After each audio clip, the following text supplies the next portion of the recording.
If a guest has already consumed their meal but is now requesting a refund due to dissatisfaction but has no evidence that there's something wrong with the food, how should you handle the situation?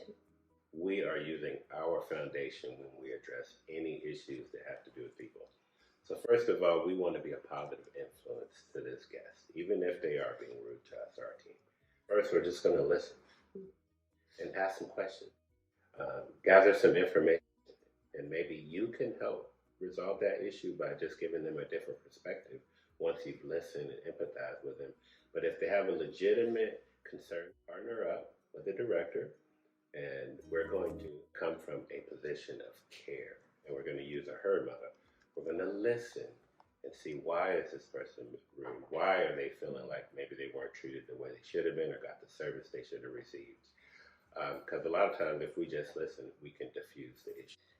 If we can just kind of calmly talk about this, we want to solve this the best way we can. But again, I think trying to get them to the side and away from, maybe the front lines and the front counter is important. And then I think that's going to help you decide in the decision, do I refuse service today or can we come to a solution? All right. Next question. If a guest requests footage from a particular situation at the restaurant, what is the appropriate course of action to take? And then I'm going to follow it up with an additional question just to speak briefly if a third party is requesting footage as well.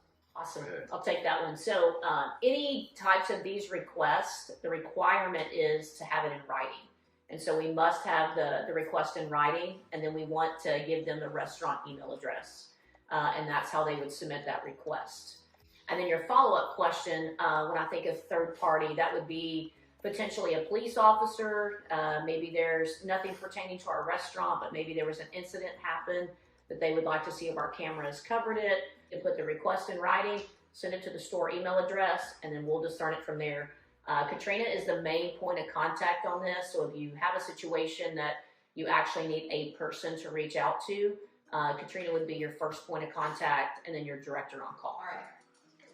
What is the appropriate response when an agitated guest refuses to park their vehicle and wait for their food?